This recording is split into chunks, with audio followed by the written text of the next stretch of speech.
This conference will now be Because recorded. only you can prevent florist fryers. Okay, that's stretching it. Yep. Well, with Okay, that, I think I'll call the meeting to order. No, that can be under good news and celebration, so save a few, Brian. Do we have full council here, Lindsay? We have everyone other than Councillor Shearson. Okay. So Yeah. you might be joining. Okay. Okay. Is there anyone registered for open forum? Yes, I had Joan John of the Junction Community Initiatives register, but I don't see her on the line. I told her to log in right at 9 because that's when open forum is. I just don't see her here yet. So I don't know if council would be okay moving on to the public meeting portion, and then if she does jump on, she could talk after, if that would be okay. I think that would be fine. Okay. So I don't see her right now, so I think we can move ahead. Okay. So we'll move then on to the public meeting portion with Liam and the 2021 budget presentation. Morning, Liam. Morning. So I'll let you do your thing, and then we'll get some comments or questions afterwards.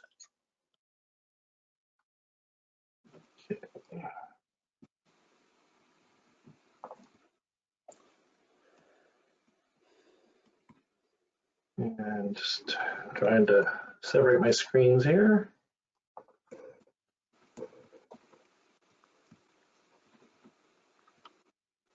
All right, so for the 2021 budget, anyone who is looking for information, it is all on our website. All the reports and all the detail have gone to council, can be accessed through that link.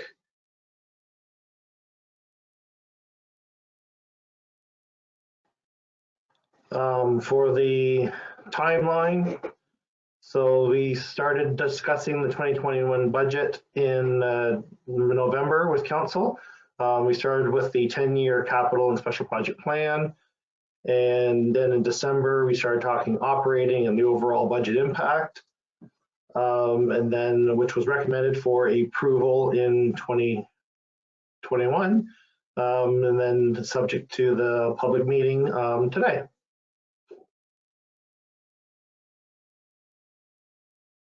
So the 2021 budget has a requirement from taxation of $7.99 million, which combined with our estimates of the county and the education would be about 13 million that we'd raise on the property tax bills on a combined fashion, which would be a 1.5% increase in the blended tax rate to achieve that recovery. So the Southgate accounts for about 60% of the property tax levy. And to vary the 1.5% at this point, 1% equates to about $130,000.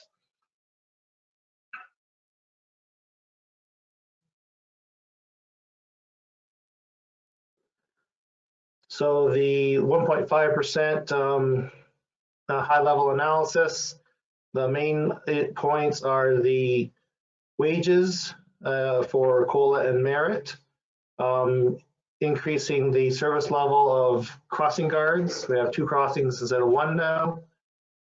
Insurance costs, the premium for 2021 is 25% higher than 2020. And then the OPP contract cost increases. What is currently controllable, increasing the service level in the Public Works Department by increasing an FTE for a taps brush operator, a waste team leader, and increasing summer and winter seasonal positions. For legal, there's actually a savings in that area. What the 2021 budget anticipates, rather than raise for taxation for what ifs or possibilities. If we incur any legal costs, it will be taken out of the tax stabilization reserve instead. There was adjustment to the planning fee revenues. The 2019 was a increased year for the department, so and 2021 is more in line with 2020 revenues. And then there's other operational adjustments, and then the capital special project funding impact is about 0.47% of the 1.5.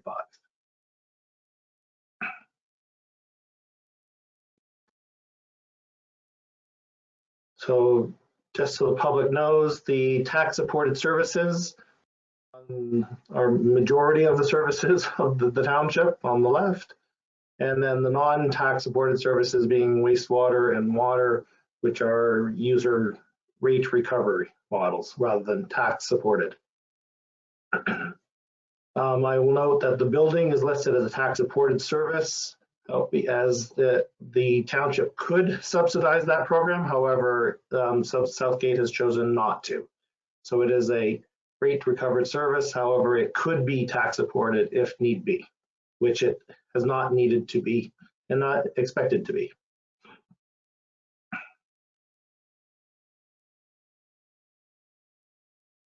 So for tax supported operating, I want to note the 2021 budget was developed based on normal operations.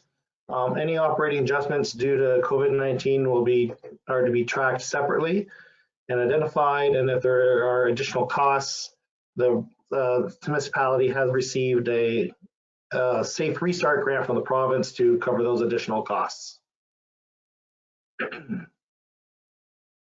And right now, the 2021 budget anticipates using a portion of those funds specifically for bylaw property enforcement standards due to COVID-19.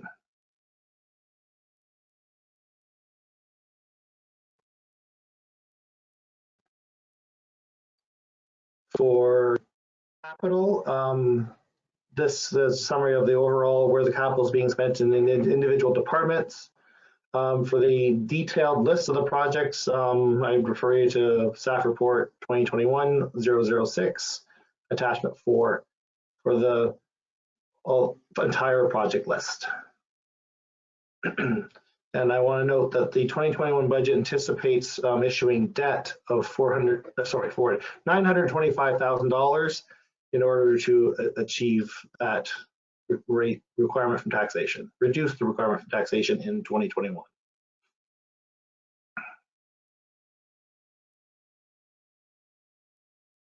Just want to remind everybody that their township has an asset management plan, which was received in 2014, which had a financing strategy requiring an increase in the levy of 4.94%. Again, that's increase in the overall levy, not the tax rate, of 4.93.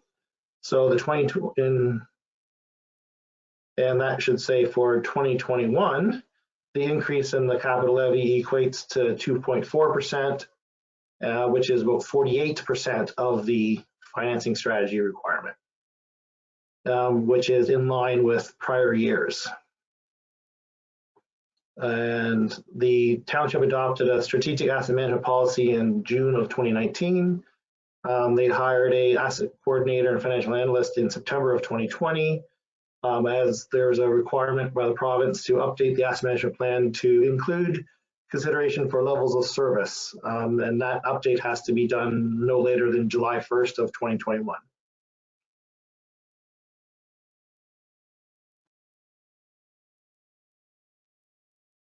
For non-tax supported services, being water and wastewater, in 2020, there was a new bylaw passed setting the rates for 2021 to 2025. The amount available contributed to the wastewater and water reserve each year will vary depending on the operating costs. So any excess over operating costs is contributed to reserves, and then the capital program is then funded from reserves. And just a significant item in the 10-year capital forecast for this area is the sewage treatment facility upgrades and construction and a water tower in 2022. Since it's in the following year.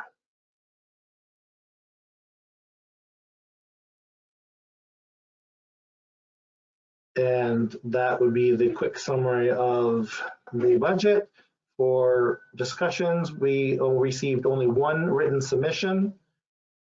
And since I'm sharing my screen, I can't pull it up. So, but it was for a resident on Southgate side Road 12, concerned with the concept of returning paved roads to gravel, and which the public works manager has been in discussion with that person and provided the roads need study reports. And perhaps Jim would like to add to that. Okay, Jim, did you want to add anything to that one? Good morning, good people. I reached out to Mr. Cadeau in an email and provide the information requested. As I noted to him that this is something we're considering looking at low volume roads that possibly need to be addressed sooner than later. And this would be a way of addressing those needs. And that the roads he was in discussion with of 12 and 14 are not in any capital plan for 2021. So like I indicated also that we were going to take more traffic data studies this coming season to support any of those changes types going forward. Okay, thanks, Jim. Were there any other, was there anyone from the public that had any questions or comments on this? So there's, Mayor Woodbury, there's one person on the line. I'm not sure who they are. And I can also unmute Mary from the Herald if she has any questions. Sure. So you guys are both unmuted if you have any questions.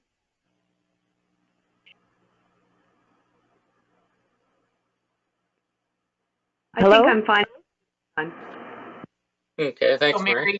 Okay. Was there someone else on the line that had a question? Yes, it's Elizabeth here. I don't know if you can hear me. Yep, we can. Go ahead. What was your name? Elizabeth. I'm Sebastian's wife. I just had a question in regards to the survey. I know that the survey's been done on the surrounding roads, not the road that we had emailed about on 12 and 14. And Jim had mentioned that they're going to be doing the survey this year. I was just wondering what time that would be of the year. Okay. Jim, have you made any plans yet? No, it'll somewhere be between May and September, more than likely, in those time frames. Okay. In relation to that, obviously, traffic increases possibly with pavement, and just wondering if that would change the decision any by looking at roads that are adjacent or close to either running parallel or perpendicular, meaning that obviously the traffic might be a little bit lower on some gravel roads, but that's due to the fact that they are not paved. Wondering what the comment would be about that. Jim, do you have a comment on that? Well, we'll gather information and we'll bring it to council and we'll look at our options for possibilities. There is hopefully in this budget that's passed a hot box, asphalt hot box that may provide some more permanent solutions for pothole filling, and that may be able to buy us some lifetime for a road that's seeing a lot of distress in pavement areas, and be able to help support to keep it to maybe get it to a time frame that we can look at possibly resurfacing with asphalt. Okay, and then also on the survey, Sebastian had pointed out that in some stretches, there's pavement between certain roads, for example, Gray 8 and 15, and then on one side road, and then a side road either north or south, then the pavement continues from that point and then goes further west or east, and then it switches to another road. And I was just wondering what the 10-year plan is in relation to where the pavement is on different roads, as opposed to picking one road specifically. Well, there's other factors that are involved and that we're looking at in this 10-year capital plan, and that is where bridges are and where bridges are in the study. And if we need to address bridges with road condition, that's pavement, that is going to be worked on at the same time, those type of situations will be evaluated. And again, with trying to do multiple things on a stretch of road, obviously it eats up a lot of funds to spread around to go to other areas. But again, the 10-year capital in this budget, the way it got changed towards the end, has some more fine tuning to be done before it's a more realistic 10-year capital plan. Okay, and so I just, I'm unclear as to, with the bridges, what does that do to an existing road that has gravel on it if bridges need to be repaired on there? Well, depending again on volumes of traffic and the need for some travel on that road, we may be looking at closing some bridges in some certain sections that are on gravel roads. Okay, because I know that in the stretch on Southgate Road 12 from 21 to 19, there are two bridges. There's one right at 19 and 12 that looks like it was done a few years ago. And then there's one just east of there that is on a gravel stretch. And I was just wondering if there was some thought to extending the pavement from 21 to 19 because of that bridge. We'll have to evaluate that situation. I can't recall exactly where that bridge is without looking it up on the study on where it lies. But at this point in time, it doesn't look like that we're extending pavement onto non-gravel roads in those sections at this point anyways. Okay, because there is also one more bridge that's further west from 19 towards 15 that is also on the gravel road. So there's actually three bridges in the span from 21 to 15 on Southgate Road 12, which is 4 kilometers roughly, right? The one of the things too to keep in mind is the bridges are assessed, half the bridges every year. So every other year, all the bridges have been assessed, and so it'll depend on their condition, whether they need work replaced or closing. So that's all the kind of stuff we have to look at with it. Okay. Okay. Thank you. Yep. Thank you. That was it. Was it Lindsay, I think? Yeah, there's no one else on the line other than Elizabeth that I can see. Okay. I see Michael's joined us too. Yes, yes, he did. And I also heard from Joan, and she had to take a work call, so she apologizes, but she won't be able to make it for the open forum. Okay. All right. So I have a motion then, moved by Brian, seconded by Jason, that we confirm the agenda as amended. Any discussion on that? Is anyone opposed to it? Okay, that's carried. A declaration of pecuniary interest you can declare now or at any time through the meeting. Yeah. Yep, go ahead. Yeah, Martin here, John. Lindsay, I'll declare an interest on item 9.1-3, the volunteer firefighter. And I've got the form, I'll drop it at the office. Okay, thanks, Councillor Scherr. Thanks, Martin. No, Okay. Yep, thank you. So we have a presentation from Big Brothers and Big Sisters Grey Bruce with Mandy Lamb and Andy McKee. And we have a motion moved by Martin, seconded by Michael, to receive their presentation as information. So I'm not sure, Mandy or where did I go here? I lost it all. Mandy or Andy? Yeah, it's Andy. I'm here. Yeah, just not Good sure which one morning. you'd like to start. Yep, I'm sure. Okay, it's good morning, Mayor Woodbury, and thanks very much for allowing us to present today. And obviously, my name is Andy McKee. I've been involved with Big Brothers Big Sisters for quite a long time, over 20 years. And we now have expanded our area. We used to just serve the area of Owen Sound, but now we've gone through some changes and expanded our service, and now we're Big Brothers Big Sisters of Grey Bruce.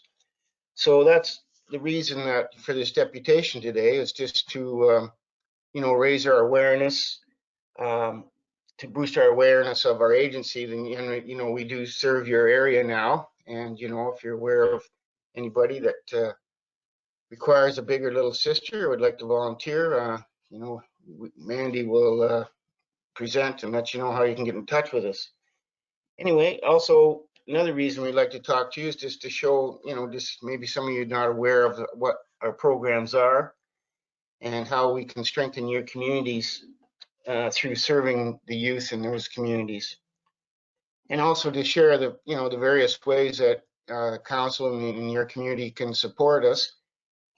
Some councils have bursaries available, some, they solicit volunteers for us or let us know about children who might be in need, etc. So anyway, when Mandy is our full-time employee, and she's our mentorship coordinator. She does an excellent job, and she's going to give you a quick presentation about who we are and what we do. So once again, thanks for the opportunity, and you're on, Mandy.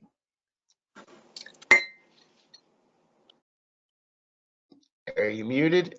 Oh, there we go. I am muted. Now I'm not. That's my famous move, to stay muted when I'm trying to talk. So everyone can see my screen okay? Yep, that's good. Okay, perfect. So yes, I'm Mandy Lamb. I'm from the area. I grew up in Wyerton, so I love it here. I did leave for a bit after those teenage years because, we have our moments. But I'm back and loving this program. So Big Brothers Big Sisters Grey Bruce, I joined the team in June of 2017, and when I joined there was 9 contacts in our filing cabinet, and now we're up to 200. So this is exciting that we're growing and we're expanding to Grey Bruce to ensure that youth have mentors to walk with them through their journey of life. So Andy briefly touched on how long he's been with the organization. So 1960 is when Owen Sound established Big Brothers of Owen Sound, and then Big Sisters was a separate organization, and then we joined together in 2016. This picture up here is the 4 on the right. Those are our long-standing board members. They've all been with us for at least 20 years. So it's exciting to have that history on the board as well.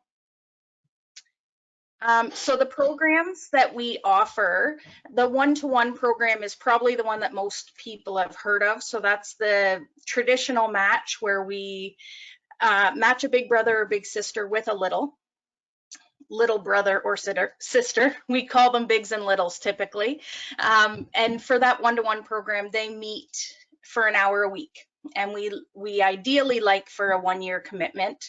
Life happens sometimes, but typically that's what we ask for, and the ideal match will become a lifelong friendship. The couples match is essentially the same as that, only it's a couple who's matched with a little brother or sister. The in-school mentoring, which isn't running right now because of COVID, but that is where the big brother or sister goes into the school and hangs out at school for an hour a week with their little, and they do typically non-academic stuff. So lots of crafting, baking, going outside on the playground, into the gym if there's space. And then the big bunch events, those are once a month. We have a group event where our bigs and littles that are matched and our waiting list bigs and littles can join us, and we plan an event. Again, that's COVID. COVID's kind of put that on hold, but we do try to do some virtual stuff and stay connected that way. Regardless of what program we're in, we all have that same objective, that we want to see those relationships building between bigs and littles. Littles are empowered to grow that way, physically, intellectually. The bigs encourage them to stay connected to school, what their goals are for the future. We can see their self-esteem and self-awareness building as those relationships grow. So who do we serve? Our littles are between 6 and 16 years old. Bigs are 18 and over. 17 if it's an in-school program. That's really just a national standard because there's other adults around, so we can get some younger. That's a great program. We usually connect with co-op classes, and then the co-op students are able to be the bigs for the littles in that in-school program. We do serve most of Grey and Bruce counties. Locally, our numbers, we have 113 littles, 90 bigs, and 50 active matches. And these pictures, these are all local bigs and littles. I like to make sure that we keep our local faces when I do presentations. So what does a match look like? Essentially, the little is the center of the match, and then they meet with their big on a regular, consistent basis. They go out and do whatever they want to do. There's lots of stuff in Bruce and Grey County. So on the left here, you can see Lisa and Maddie. They went to Harrison Park and they were feeding the birds there. And on the right, that was our Christmas party a couple years ago. We went to the YMCA and we were playing basketball as a group. So lots of stuff that we can do.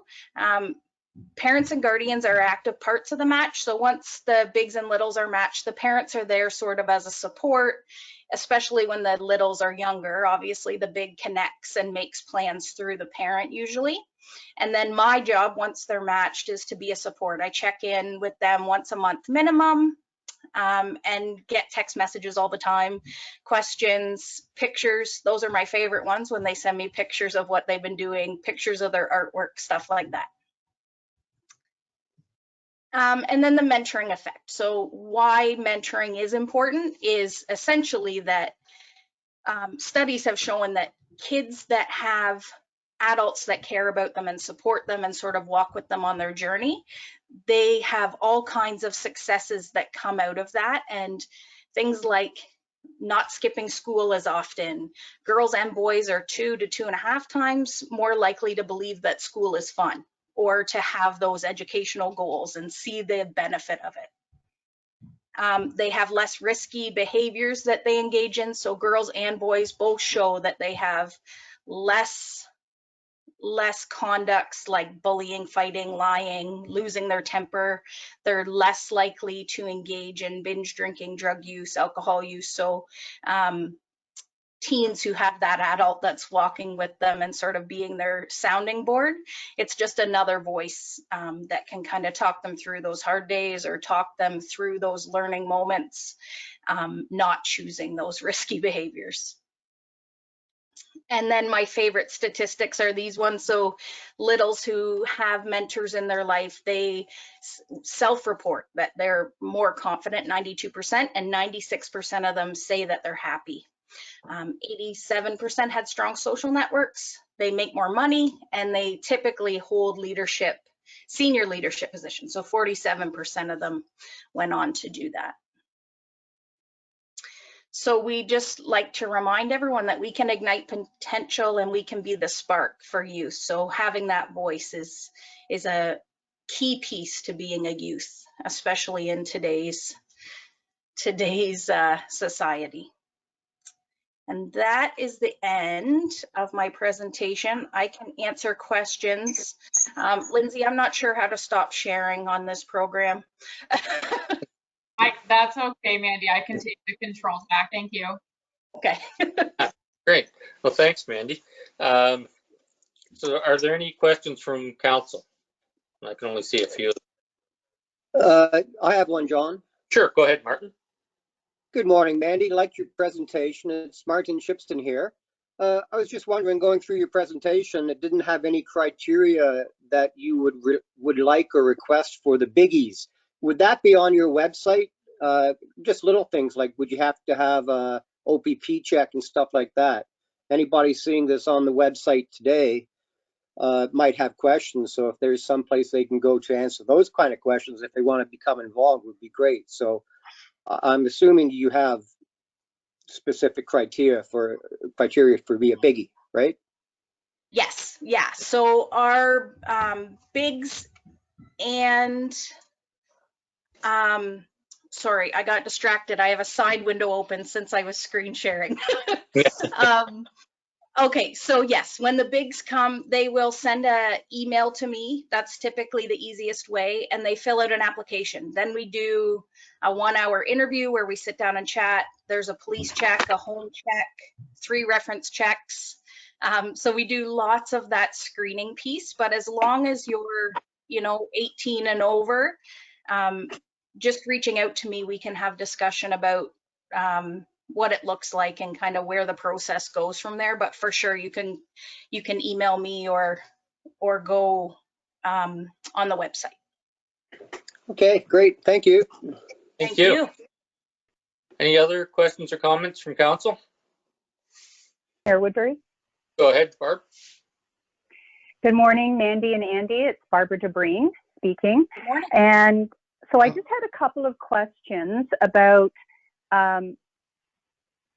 how the bigs and littles are meeting in lockdown since they're not part of the same household. How are you managing that in today's environment? The second question was, do you know of any youth that are on the wait list from Southgate at the present time? Yeah, we are meeting all virtually right now. So lots of Zoom calls, some online, I think Roblox, Minecraft, there's a few of the matches that are playing that. Some of our youth didn't feel comfortable Zooming, so they're doing old school pen pal. So they're writing back and forth, either by email or on paper. And then I do a weekly newsletter with usually a challenge in there for them, so they can, there's been dance challenges or craft challenges where they can make them separately, and then they send me pictures and we share those to the group. So we're doing all virtual right now, and then as the restrictions have changed since last March, I just keep connected that way, and we make sure that public health is typically our guiding light to say how we're meeting. And youth in Southgate, there's a couple just on the border of Southgate, but none, I checked this morning, I have none that are right in your communities. But I do have, I've had in the past a couple of littles, and then they moved, so they're technically living in Owen Sound now. But yeah, there's youth in Southgate that I'm sure are waiting, but they just didn't know we were here, or they had heard that, there was nobody serving them. So before we expanded to serve Grey Bruce, there was just no big brothers, big sisters serving in Southgate. So I think that's sort of been the hold up, which is why we're here, so that everyone knows that we're in Southgate. And I would anticipate in my past delegations, typically within a few days of the delegations, I get at least one application from either a big or little. So I would anticipate it will happen. That's great. Yeah. Thank you. If I may have one follow-up, Mayor Woodbury? Sure. Go ahead. Thank you very much. And it's a challenging time, but you're obviously being creative with how you can connect the bigs and littles. I'm just wondering if you could just stay in touch. That my suggestion would be to stay in touch with Lindsay if those applications do come in, that perhaps we can push things out through our social media as well.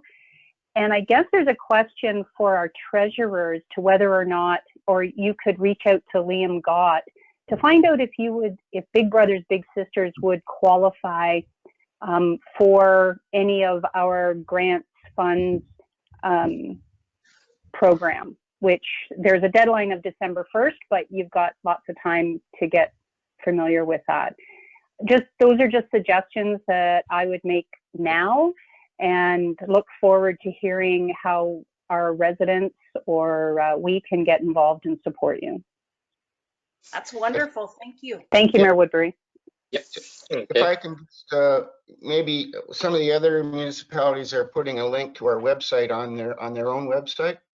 Yep. So I don't know if you would consider that or not, but that would be helpful. Sure. Yep. Yeah, anything we can do that way, we'd love to help. Okay, thank you. Were there any other questions or comments from council? Not hearing any, so Mandy and Andy, thank you for presentation. This is it's actually an exciting time in Southgate. We're with the growth and population, we're a lot of services are becoming available, and with organizations like yours that are expanding to take care of all of Grey and Bruce. It's a new world for us here with a lot of things. So thank you for what you're doing, because kids are the future, and investing in them is a good way to go. So I'd like to thank you very much for your presentation. Thank you so much for having us. Yeah, thanks a lot, guys and girls. No problems. Thank you. So if there's no more discussion, is anyone opposed to receiving that as information? Okay, no one opposed, so we'll declare that passed. We have moved by Jason, seconded by Brian, the minutes of the January 13th council meeting and closed meeting. Any discussion on those? Okay, is anyone opposed to those? Okay, I'll declare that passed. Next up, moved by Barbara, seconded by Jim, and it's the Melanchthon Fire Protection Agreement. Derek, are you there? Would you like to add anything to this? Yeah, I'm here. Not really anything really to add, just a agreement with Melanchthon to renew a fire protection agreement for more money. Originally it was $32,000, now it's up to $60,000, increasing every year. It's gonna go up $5,000. So it's more getting us in line of what they should be paying us for services. So. Yep, good work on that. So thank you. Are there any questions or comments from council? I had a question, John. Sure, go ahead, Brian. Derek, I wonder, acknowledging Melanchthon on any of our equipment, you know, a decal or anything of that nature. Have we done that in the past? No, we've never done that. I just wonder if that might be a good goodwill gesture. I know Wellington North has a Southgate decal on their equipment. I mean, it's not a, you know, one end of the truck to the other. You know, it's somewhere on a fender or on the side. You know, I just think it's important to acknowledge our neighbors in that respect, that we do appreciate or acknowledge that we are part of their community as well, and just something to consider. Thank you. Mm-hmm. Thanks, Brian. Any other questions or comments on the agreement? Mayor Woodbury, Martin here. Go ahead, Mark. Yeah. Morning, Derek. Actually, what Brian said was a good idea. I totally agree with that. The eventual 80,000 over the next few years and the money every year from the actual contract, does that go into reserves, or is it specifically already spent on items, or?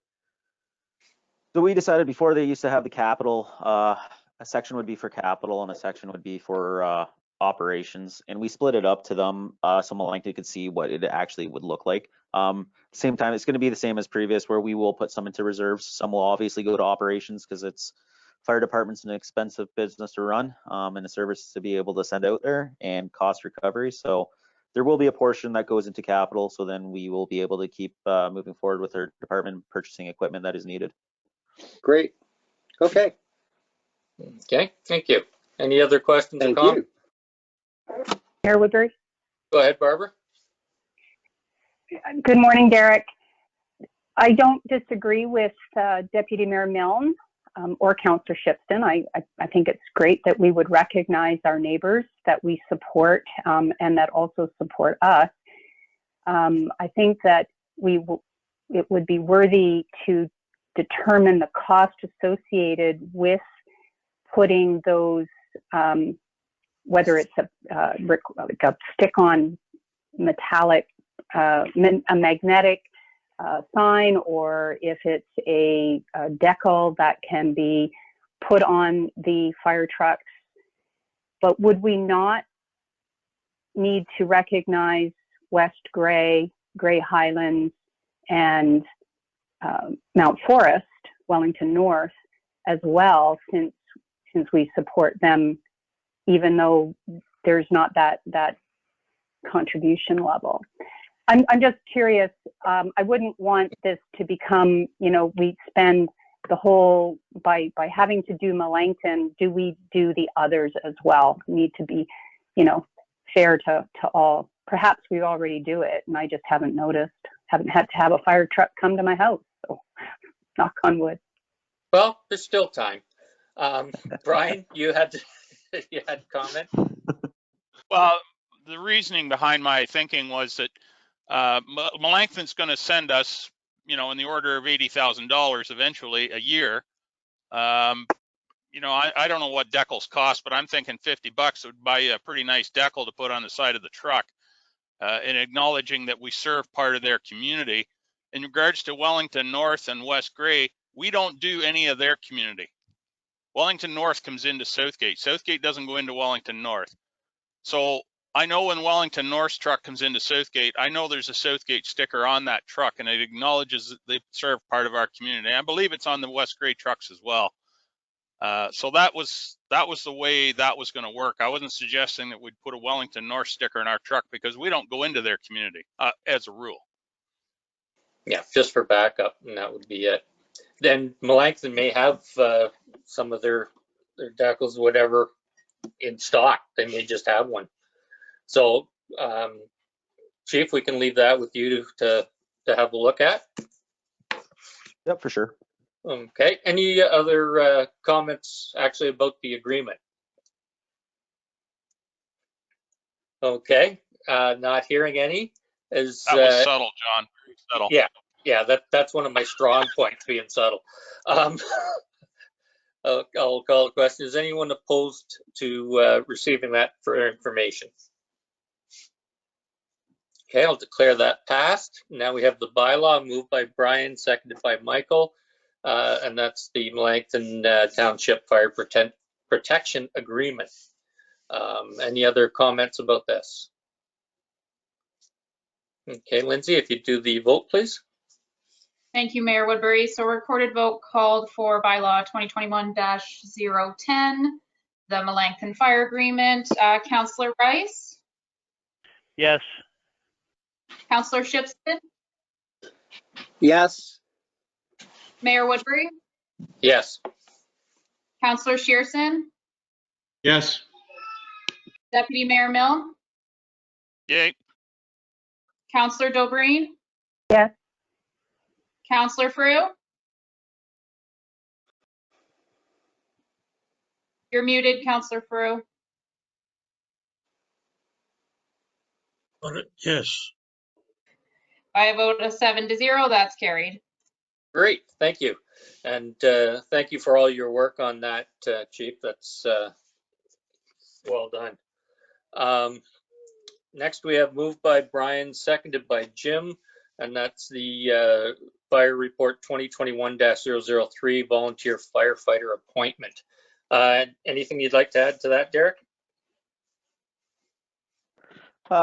Just that the firefighter in question here has been gone for 5 months, decided to try and better themselves. So I can't blame young people trying to do that. Ended up getting a job local to town and wants to rejoin, fully certified member, and it was a pleasure to have him here. I'm more than happy to take him back if council approves it. It's always good when you have somebody that that's had the training and you know what they're like when they ask. So, any other questions or comments from council? Okay, hearing none. Is anyone opposed to that motion? Great, Nathaniel's back on. So there we go. So thank you, Chief. Next, we'll move on to the budget. It's moved by Barbara, seconded by Brian, that we receive it for information and that we approve the 2021 budget as presented with the 1.5% increase blended rate. Liam, was there anything you wanted to add to that? I just want to add that between the public presentation and discussing this now, I had a message from Deputy Mayor that the county passed at 2.11. So I did some recalculation of actual county and education and what we're sitting at. And given the refinement, we're close to the 1.5%. Given, because I had assumed the county increase at 2% and the education dropping 1%. So they sort of offset, and the difference is not significant. Good, thank you. Any questions or comments from council? Okay, is anyone opposed to this motion? I'll declare that passed, and now the bylaw 2021-005 moved by Michael, seconded by Martin, and that's the revenues and expenditures bylaw. Did you want to add anything to that, Liam? No. Okay, any questions or comments? All right, there you go, Lindsay. It's a bylaw, so I'll let you do this one. Thank you, Mary. So recorded vote called for bylaw 2021-005, approval of the 2021 budget. Councillor Dobreen? Yes. Deputy Mayor Mill? Yay. Mayor Woodbury? Yes. Councillor Shearson? Yes. Councillor Frew? Yes. Councillor Shipston? Yes. Councillor Rice? Yes. By a vote of 7-0, that's carried. Great. Thank you, Liam, and to all staff that worked hard on putting together this budget. So thank you. Next, we have moved by Jim, seconded by Brian, and it's the clerk's report 2021-003, the road allowance request to purchase. Lindsay, anything you want to add to that? No, not a whole lot to add here. Ms. Van Kessel has put in her request. The letter there from her is attached to the report, and I had Jim and Clint collaborate with me on this one to get their recommendations from their departments. I'm not sure if either of them have any more to add, but we'll just take questions, I guess. Okay. Are there any questions from council or comments? Okay, Barbara? Thank you, Mr. Chair. Lindsay or Jim, the laneway or the bottom part of Lane Street that comes up to Gray Road 9, how is the snow cleared up to this other property if we declare this road allowance surplus? Do we go up there at all? Is there an easement for turnaround? I know that there's fencing along there, and we did a roads tour a couple of years back. We went up there, I think, if I'm not mistaken. I might be getting it mixed up with another lane. But can you elaborate on that, Jim or Lindsay? I'll go to Jim for that one. It's always good to speak first, and you can pass it to somebody else. Okay, Jim?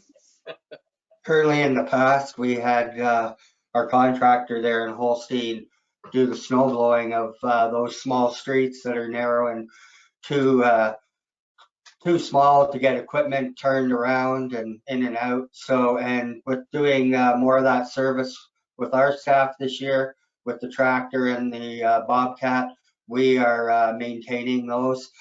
For those types of equipment, it doesn't require a large turnaround area. Whereas if we have to put a truck or a grader down through there, we would have to have a turning circle. We couldn't back out onto Gray Road 109. So this is the only ways and means really to maintain these small narrow streets that there's a few of them in Holstein. So there's that's why I mean, like, to go up there, we'd just be doing business as normal pretty much. The resident currently has her carts placed at basically her property line, so we don't actually go in past on the road allowance currently, from my understanding. So we would just be carrying on the way we're functioning right now. Garbage waste carts are placed on 109 because we can't get the collection truck up there as indicated in the report. Okay, thank you. Barbara, you had something else? Yes, and when looking at it, you have to wonder how that, like, those two lots were created many years ago. Does it make any sense for us to retain the balance of that road allowance? Would it not make sense to dispose of that full stretch or as a requirement? I'm not even, and then we wouldn't have to worry about that lane at all. It would be the property owner's responsibility as their own personal laneway. And Clinton has his hand up as well, Mr. Chair. Okay. And Jim. Whichever one. Jim, do you want to take the first stab and then Clinton? We couldn't part with the whole right of way because in the lane, as there are other accesses off of 109. There's a couple garages and I believe another resident there. So we would have to retain the westerly section. Thank you. Clint? Jim answered it. He said the same thing I was going to say. Hey, that's good when we're saying the same stuff. It's working out. Any other questions or comments? Michael? Down the road, since this lady owns both sides of the road, would they not be able to subdivide those lots and then we would need a proper laneway down there, a roadway down there, so we could service them, that she could severance those lots into smaller lots and then Holstein would grow by another few families? No, in the sense that I think that it's a bit too small to do that, to separate. You may get one other lot out of there. But as Jim is saying, that street isn't wide enough as it is to get proper access down there, to do proper servicing. And as soon as we take out a bulb to do a turnaround there isn't enough room for a second lot. So you could have your second lot if you had the bulb, but the bulb would then make your lot too small to do that. So it's not really feasible, I would say. And then we're also just perpetuating the situation where we can't properly service it. We would end up having to take additional land from the other owners to be able to properly service it. And I think it would end up getting expensive. Okay, thank you. Just before I go to you, Barb, was there anyone else that hasn't had a question on this that needs one? Jason here, John. Go ahead, Jason. Just wondering if anybody has a value in their head that we'd put on this property. I don't know. Lindsay? John, so we would have to, as per our policy, get an opinion of value on it first, but I don't know what that would come back as. Okay. Okay, Barb? Thank you, Mr. Chair. So, but it's my understanding that the house, the existing house that's there, she can't raise it up, whatever she wanted to do. She's going to actually demolish that house and put up a new house on the more onto the center of the property. Is that correct? And the structure that is currently on that property kind of oversets the yellow line on the diagram. Would this have to be all resurveyed? Because is that their shed, or is that whose property is it on? Because it kind of overhangs the other property. Maybe it's a Clinton question. Okay, Clinton, how'd you like to take a go at that? Sure. That's my understanding as well, Councillor DeBreen, that she basically wants to knock down the old house and put up a new house pretty much where the road allowance is. However, to do that, you need to get rid of those lot lines because you can't build on a lot line. So that would involve a whole consent process and a rezoning process and that sort of thing. So if that's still her intent, you'll be seeing this again a couple times. As far as the location of the other buildings and that sort of thing, I would make a condition of the consent process, if she's going to go through this, that a survey be provided of the new lot. Because if we sell her this, she's going to have to do it anyways, because we have to know how much of the laneway we're actually selling her. But in terms of where that shed sticks out into the laneway, well, if we're selling it to her, it doesn't much matter, does it? No. So that would be part of the consent process in terms of actually knowing where it is in relation to what I would then be the front property line, for purposes of giving it relief from the bylaw for having accessory structures in your front yard. Yeah, yeah. There's thank you. This is a domino effect, and it's going to require a lot more work than just selling her the road allowance. So thank you very much. Yes. Any other questions on this?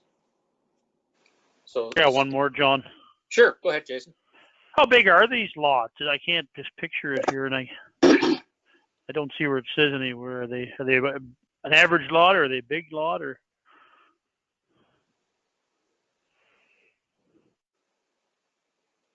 I don't know. Clint, Anyone knows? Yeah, I don't know. Clint, do you know? I don't have the widths in front of me here, but they look to be about twice as wide as a road allowance. So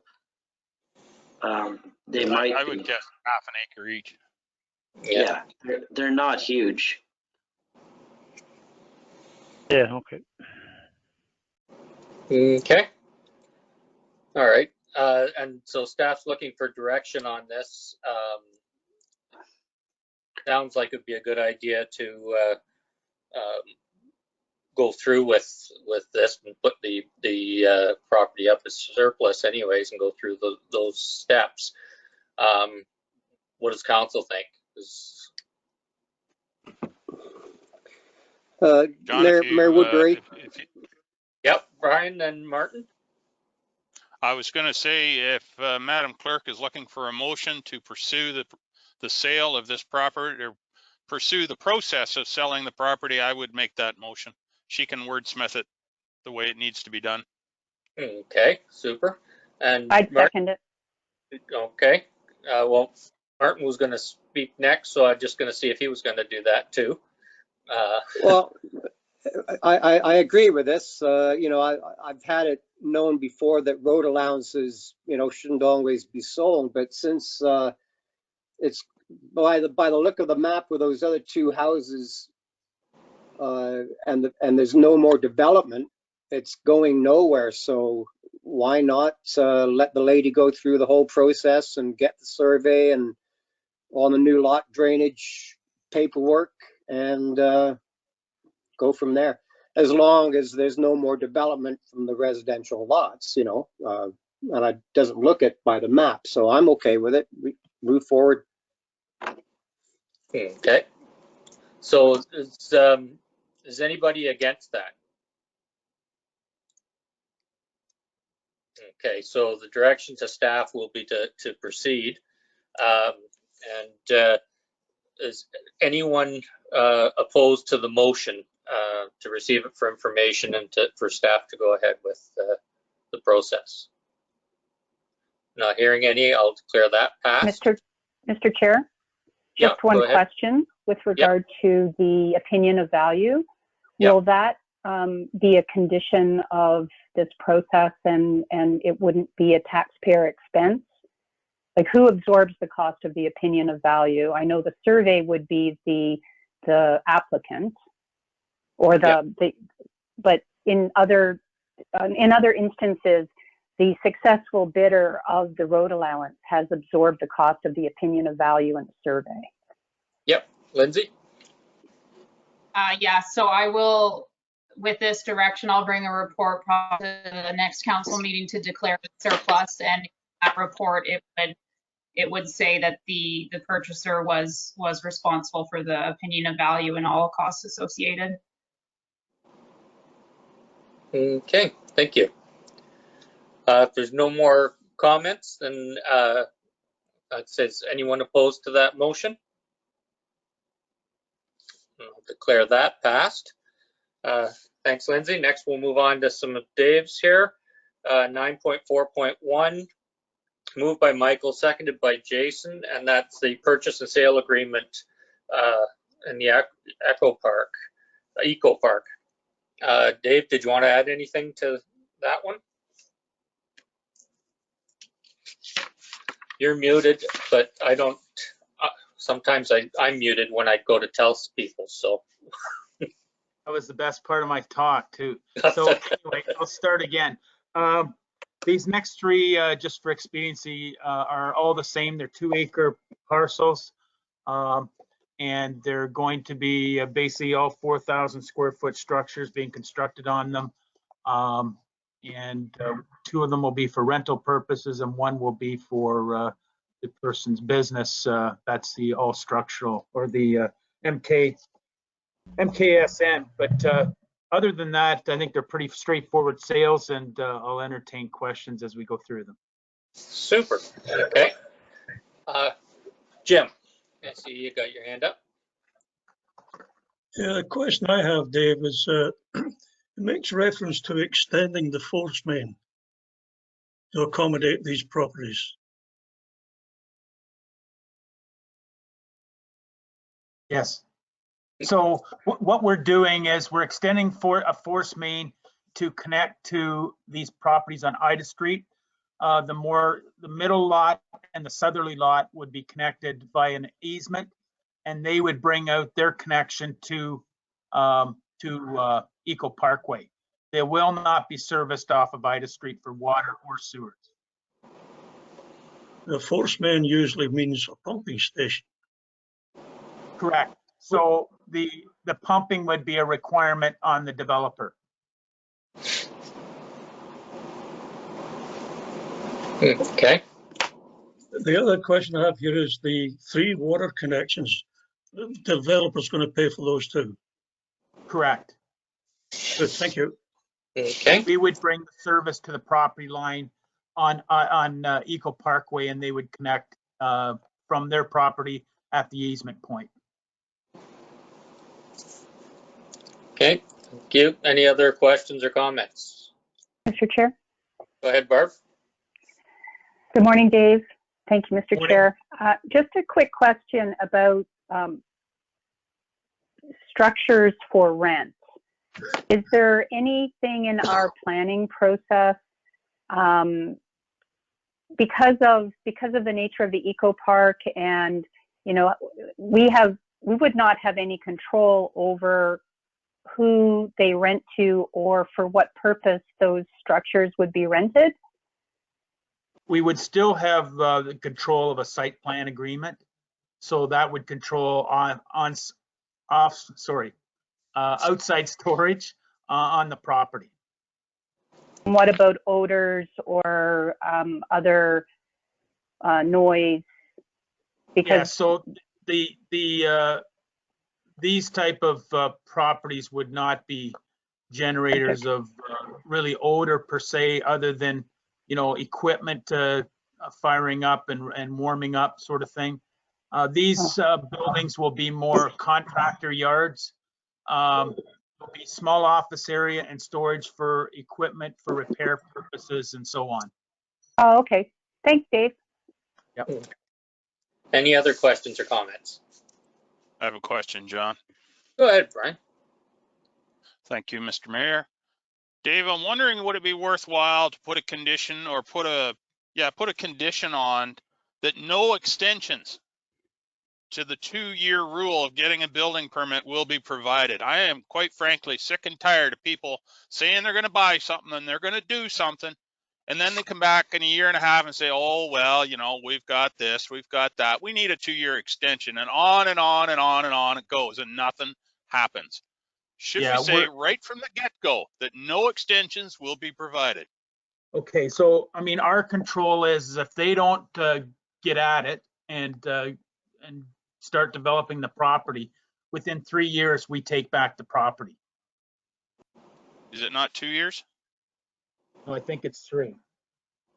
I'm going to say it's 2. I'm looking at it right now in the title development. That's even better. We maybe changed it, but so that's the control we have. So the pressure is on. All 3 of these guys are just chomping at the bit to close quickly and start building.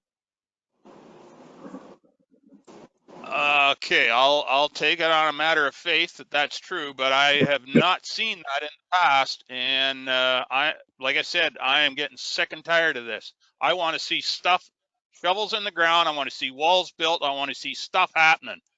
So anyway, enough said. Thank you. But I think the 2-year land take back has the same pressure as a building permit issue. I think we're kind of double stacking if we went any further. Sorry, I'll clarify and say that the building permit must be taken out in 2 years, and the site, there's something in there about 3 years too. I forget. I just don't. The construction has to be complete in 3 years. The building permit has to be taken out in 2 years. So property zoning has to be done within 2 years, and the site has to be, there has to be a site plan and development within 3 years. Okay. Anyway, my sentiment stands. So we're both right. 2 years and 3 years. Okay. Barb? And you're muted. All right, that's the number 1 for today. With Deputy Mayor Milne's comment, I share his sentiment. When does the clock start ticking, though? Like this applicant or this purchaser has been before us for some time. We've granted extensions. Now we're at this stage. When is it time to put your money up? Because the value of this land is increasing yearly, if not monthly. And we're losing out on development, dancing around. It's not, and I'm in no disrespect to Mr. and Mrs. Litz, because, they're they're before us with, good faith offers. But to Brian's point, when does the clock start ticking on that 2 and 3 year window? When do we close? So the day of closure of the property sale, that's when it would start clicking in. And to be fair to the Litzes, any delays really have not been on their part. They're on our part. And let me be clear, this is the second property that Mr. Litz and his wife have purchased from us. So they've already developed one. This is another one they're going to develop. But they're gung ho to get going. They thought it had closed, but we had to do a survey about a year ago, and they've already started really some development work on the property. So they're on hold and they want to get moving again, and that's why we've got the short closure. And we'll be instructing lawyers on both ends to close sooner on any one of these 3 deals if it is possible. That's how key we are. And thank you, Dave, because as I said, I meant no disrespect to the Litzes, and it's good to know that the background, that it's on us for any delays in this regard. But to Brian's point, other properties that, are kind of getting extensions after extensions. So thank you very much. Yeah, you're welcome. Any other questions or comments on this one? Jason here, John. Go ahead, Jason. Yeah, I totally agree with Brian and Barb. I guess this is towards Dave. What's the delays on our end then? I mean, So the delays on our end of basically to get somebody on site to do surveys through the COVID process. It's been hard to get surveys completed because there's a lot of backlog, and then the registry office process isn't as easy as it was before. So, but it's been mostly on getting the survey work done on site. Okay, yeah, okay. Anything else, Jason? No. Okay. Any other questions or comments from council? Is anyone opposed to the motion? I'll declare that passed. Next, we have the bylaw to go with it. Bylaw 2021-011, moved by Martin, seconded by Jason. Any comments or questions on this? Okay, Lindsay, it's a bylaw. I'll get you to do that. Thank you, Mayor Woodbury. So a recorded vote called for bylaw 2021-011, the purchase and sale agreement for Waldemar and Diane Litz. Councillor Shipstead? Yes. Councillor Rice? Yes. Councillor Dobreen? Yes. Deputy Mayor Milne? Yay. Councillor Pearson? Yes. Mayor Woodbury? Yes. Councillor Frew? Yes. By a vote of 7-0, that's carried. Great, thank you. Next, we have moved by Jim, seconded by Brian, and it's CAO report 2021-006, and it's for another sale and purchase to in the Eco Park. Anything you wanted to add to that, Dave? It's all the same pretty well. All the same. Okay, any questions or comments from council? Okay, is anyone opposed to the motion? Okay, we'll declare that passed. Next, we move on to 9.4.4, and it's bylaw 2021-012, and that's the purchase and sale agreement for the one we just did, moved by Jason, seconded by Barbara. Any questions or comments on that? Okay, Lindsay, go ahead. Thank you, Mayor Woodbury. Recorded vote called for the purchase and sale agreement for Alana Litz. Mayor Woodbury? Yes. Deputy Mayor Milne? Yay. Councillor Dobreen? Yes. Councillor Rice? Yes. Councillor Shearson? Yes. Councillor Frew? Yes. Councillor Shipstead? Yes. By a vote of 7-0, that's carried. Okay, thank you. 9.4.5, moved by Brian, seconded by Jim, and it's the sale and purchase agreement in Eco Park for MKSN Holdings. You want to add anything to that one, Dave? The only different twist here is this one was a consummated or an approved sale back in late 2019 to American Standard Homes. They've now want a different name on it, so we're bringing it forward now with the survey in place to make it MKSN Holdings. And they will be providing their own yard for this American Standard Homes and another company called All Structural. Okay, any questions or comments from council on this? Brian, go ahead. So do I understand correctly, Dave, that the clock starts clicking again because we've changed the name on this property, or we're proposing to? No, it was again the survey issues. So these three for efficiency were all surveyed together, and it was delays in that process, not the delays by the company changed and No, their name. That wasn't my question. My question was, when they first closed the sale under the previous name, the clock started clicking because the sale had closed, correct? No, it never closed. It never closed. So it's been 2 years. We've been waiting on a survey, and now we're going to start the clock ticking again. So it could be two more years before anything happens. Well, it's not 2 years. It was late in 2019, and these other sales with Litz was also at that time, and it took through the COVID process to get the surveys done, the back and forth, and got a draft, and then we had to take a look at it and make sure it fit with what their needs were. And so now we finalized it.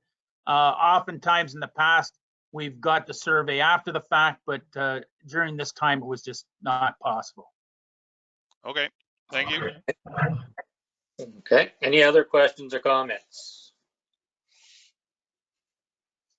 Hearing none. Anyone opposed to this motion? I declare that passed. 9.4.6, the bylaw to go with that, moved by Martin, seconded by Brian. Any comments on this? All right, Lindsay, I'll let you go ahead with that. Thank you, Mayor Woodbury. So a recorded vote called for the purchase and sale agreement with MKSN Holdings. Councillor Shipstead? Yes. Mayor Woodbury? Yes. Councillor Rice? Yes. Deputy Mayor Milne? Yay. Councillor Frew? Yes. Councillor Dobreen? Yes. Councillor Shearson? Yes. By a vote of 7, that's carried. Okay, thank you. Next, moved by Michael, seconded by Jim, and it's 9.4.7, and it's the Southeast Grey Community Health Center Medical Center project update. Dave, did you want to add anything to? Yeah, so just for council and the public, I wanted to, it's been some time since we've actually talked about and had an official update on this project, but basically we now have ministry funding in the hands of Southeast Grey Community Health Center in the amount of $275,000 for planning process. The planning process is underway. Executive Director Madden is working on a 9-step process with the ministry. He's either about to, or he's working on or about to submit the first two, number 1 and number 2 of the 9. And so we're well on our way there. The site plan has been basically, it's in draft and close to being finalized, I think, through the board.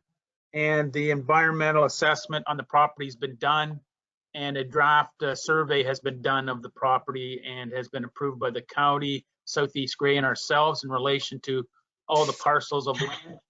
During that process, we also surveyed the properties all the way down to Main Street up to Gray Street for the purposes of the old medical center and the lands that the township owns that we're looking to possibly redevelop some of the parking area for public parking for downtown, and looking with Southeast Gray and the Lions Club for redevelopment of the medical center.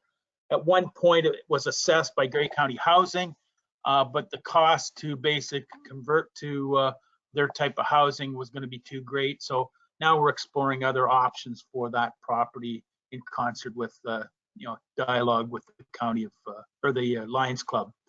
But at this point, with the county regarding the land transfer, an MOU has been created, and as well an agreement.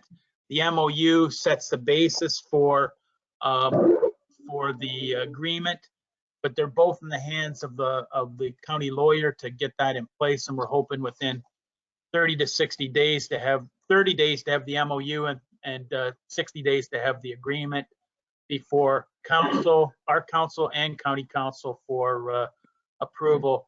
And that would then allow for some time in May to get the transaction going and go forward with that process.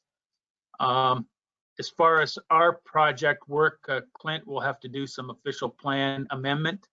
That's looking like a March, April window to allow a medical center and the development of the parking areas. Other than that, I think that's about it. By the end of June, we would have those kind of things in place. As far as the timelines for Southeast Gray and working with the province, we're likely looking at a 12 to 14 month period of time for approval to get to the point of tendering. And then in about 18 months from now, the middle of 2022, the construction would then start. So that's the update as we have it now. And I'll take questions if there are any. Okay, thanks, Dave. Again, another exciting time with this. When we started this term, there was one part-time doctor that left the Dundalk area, and now we're looking at a medical center, so that's pretty exciting. Any questions or comments? Brian. Thank you, Mr. Mayor. Dave, I'm wondering how this may or may not fit in with the new or proposed Ontario Health Team for Grey Bruce. Is there going to be some consideration given to how that new organization may impact this project? I'm really not in a position to be qualified to answer that question. If that's something we want to have another discussion about, I think we should bring Al Madden to the table, and not trying to deflect this question onto the mayor, but he maybe knows more about this than I do, being on the board of Southeast Gray Community Health Center. Yeah, I know it's a very kind of a moving process right now. Yeah, it's all part of the same as the one in Markdale would be, and so it's the whole thing moving forward. It won't affect or be in place, so it won't affect the building of this at least, but down the road, I think all medical services in the county are going to be affected by whatever board ends up taking over for the health team. So okay. That's not a lot of help to you, but. Well, yeah, it is. So just the other comment I would make real quickly is I like Dave's optimism in terms of his timelines, but given how long the capital branch of the provincial government can take to actually do anything or allow anything to happen, I don't want to mention the Markdale Hospital, but I'll mention it anyway. The Markdale Hospital. We'll see in 2022 whether there's anything actually happening. So I'm hopeful, but I'm also trying to be realistic. Thank you. Yeah. Go ahead, Dave. So my response to that is the stage that we're at right now. I would say Markdale was there about 2 years ago. when we took a year to get to that point, they likely took 10 or more years to get to that same point. I mean, we've got now funding to actually develop the project from the ministry. So that's a big, big step. And I think we've got a lot of commitment and a lot of push behind this to make it happen now. Yeah, definitely we have a lot of interest from others in this. Any other questions or comments from council? Okay. Barb has her hand up there, Mr. Mayor. Does she? I can't see her hand. Go ahead, Barb. Thank you. It wasn't really that important, but when you start mentioning early to mid 2022, we need to make sure that anything that council needs to do to make this go forward in a timely fashion doesn't fall into lame duck. Yep. Yeah. Any other questions or comments? Maybe my comment to that would be anything we're going to have to do, we'll be doing it in 2021. In my mind, in the way of approvals and so on. After that, it will be, the project will be on its own to develop through the tendering process. Awesome. Okay. All right. If there's no more questions, and is anyone opposed to this motion? All right, declare that passed. Next, we move on to Clint stuff. It's almost 10:30. Do you want to take a 10-minute break? Okay, so let's take a 10-minute break and we'll get started again. Leave you hanging there, Clinton. Sorry. Got y'all excited. All right.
Looks like we've got most back. Martin, are you there? Yeah, sorry, I was muted. I put another nickel in the jar there. Okay. Well, I'll mute myself next time I talk. Jason, you're there? Yeah, I'm here. Yep. Okay. I can see Barb, Brian, Jim, and Michael. So that should be all of us. Let's call this back to order. We have a motion moved by Jason, seconded by Jim, and it's on the planning report 2021-005. Clint, did you want to tell us anything about this? Nothing to add. Okay. Are there any questions or comments from council?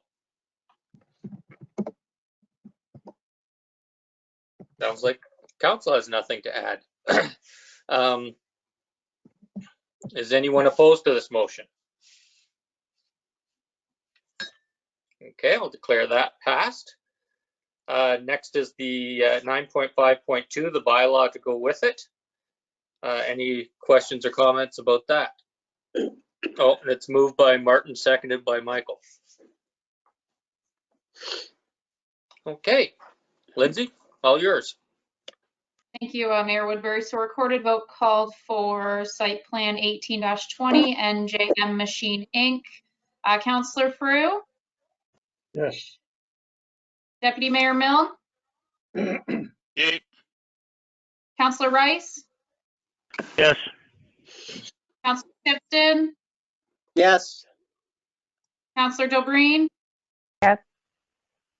Councillor Shearson, Yes. Mayor Woodbury. Yes. By a vote of 7-0, that's carried.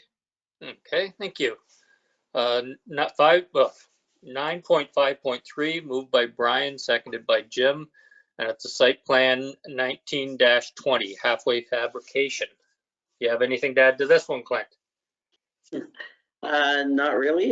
You're probably going to see a bunch of site plans over the next little while as we try and get people ready to get building in spring. So. Okay, thank you. Any questions or comments from council on this one?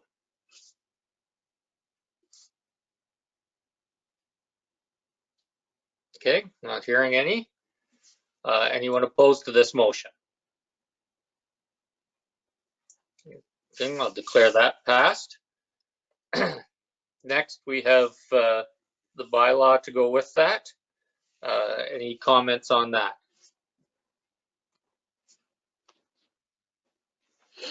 Hearing none, I'll turn that over to you, Lindsay, and that's moved by Jason, seconded by Jim. Thank you, Mayor Woodbury. So recorded vote called for site plan 19-20 Halfway Fabrication Inc. Councillor Dobreen, Yes. Councillor Shearson, Yes. Councillor Frew, Yes. Deputy Mayor Milne, Yay. Mayor Woodbury, Yes. Councillor Rice, Yes. Councillor Shipston. Yes. By a vote of 7-0, that's carried. Okay, thank you. 9.5.5 moved by Jim, seconded by Jason, and it's site plan 20-20 Nancy and Levi Bowman. Anything on this one, Clint? Nothing. Nothing. Well, that even shortened the comment from the first two. Anything from council? The council was even shorter. They didn't say nothing. Anyone opposed to this motion? Okay, I'll declare that passed by unanimous consent. Next, moved by Brian, seconded by Jim, and it's the bylaw to go with that site plan 2020. Any questions or comments from council on this? Okay, hearing none, I'll turn that over to you, Lindsay. Thank you, Mayor Woodbury. So recorded vote called for site plan 20-20, Levi and Nancy Bowman. Councillor Rice, Yes. Councillor Shipston, Yes. Mayor Woodbury, Yes. Councillor Shearson, Yes. Deputy Mayor Milne, Yay. Councillor Dobreen, Yes. Councillor Frew. Yes. By a vote of 7-0, that's carried. Great, great, thank you. Next, thanks for those reports, Clint, and the commentary that went with them was perfect. Next, we have 11.1, the regular consent agenda, and that, first notice of motions, we had none. Okay, and then 11.1, the regular business consent items moved by Michael, seconded by Brian, and none of those we needed anybody asked to have pulled. There's one on the next one. Brian? I don't know whether I need it pulled for discussion or not, but I would ask a question on staff report 2021-009 if I would be allowed. Oh yeah. Yep, no problems at all. I believe my question would be directed to Mr. Milner. What staff member, if any, would have been doing what Grant Match has been asked to do through this report in the past? What staff member would have been doing this work? You're muted, You are Dave. muted, Mr. Milner. Sorry about that. A combination of myself, the treasurer, and my assistant, Kayla. If there was a specific department manager involved, say for recreation, obviously Kevin would be involved in that process and discussions.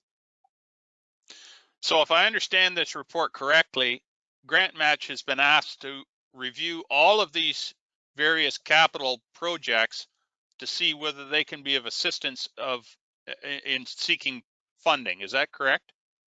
Correct. Funding that we may not be aware of, that they may have a different angle on implementing a new type of grant that we don't know about, and how just utilizing their experience that we do not have. Okay, but I guess where I'm going with this is I remember a comment made by, I think it was yourself, it may have been Liam, I'm not sure, but I believe the understanding was when we hired Grant Match to do this type of work, we were not going to ask them to do small, relatively insignificant funding applications. And I'll pick one at random, and I'll suggest the library, remote learning. I can't imagine that would be a very large grant relative to the balance of the budget.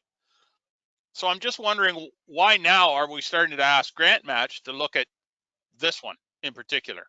So there are others. I think there, we have a say on what we go with and what we don't, where we are, I would say where there's grants that we have dealt with that are small in nature, that are in our wheelhouse that we know about, but for grants that they may know about that we have no connections with from industry and so on that support certain types of projects, that's the ones that we're looking for them to flush out for us. They do this every day. We do it on a part-time basis. So we're looking to get reap more reward than we've been reaping in the past. Okay, thank you. Okay, Barb? Thank you, Mr. Chair. Dave, I see this list as extensive, and it's probably the first time we've seen in writing in one place everything that staff, all the balls that are in the air. And I thought it was an eye-opener for what's on the go. To Brian's point, and to your point, Dave, this is you've put everything on paper, grant match is going to come back and check off some boxes that may be of value, we still have the choice of whether we do it ourselves or go with them. Absolutely. Yeah. Like here's a prime example of one that we have worked with, but they've got another slant that they've done in other municipalities that they're going to bring to the table in our discussions is asset management and asset management funding through FCM. They didn't know we already have a grant that's in process with asset management development that we're working through with FCM. They have another approach that for a second grant that may, better our asset management plan by doing more research or more work on it to get to the end result. So, these are things we're discussing. We don't have to, just let them loose on everything they talk about because we've got the last say. And just to follow up, Mr. Chair, they don't get paid unless they get the funding for us. Correct. It's a win-win, and up to $1 million, it's 10%. So this is money that we don't have on the table and that we're going to try and access. Yeah, that was my understanding, and it's worth repeating. Thank you. Okay, thank you. Any other questions or comments? That. Okay, is there anything else that anybody'd like to comment on in the regular consent list? Mayor Woodbury, Yep. Kevin's report, I believe he wanted some discussion on that. Okay. I don't know if he has anything to add, but his report's in there about the arena. Yep. Kevin, do you have anything to add?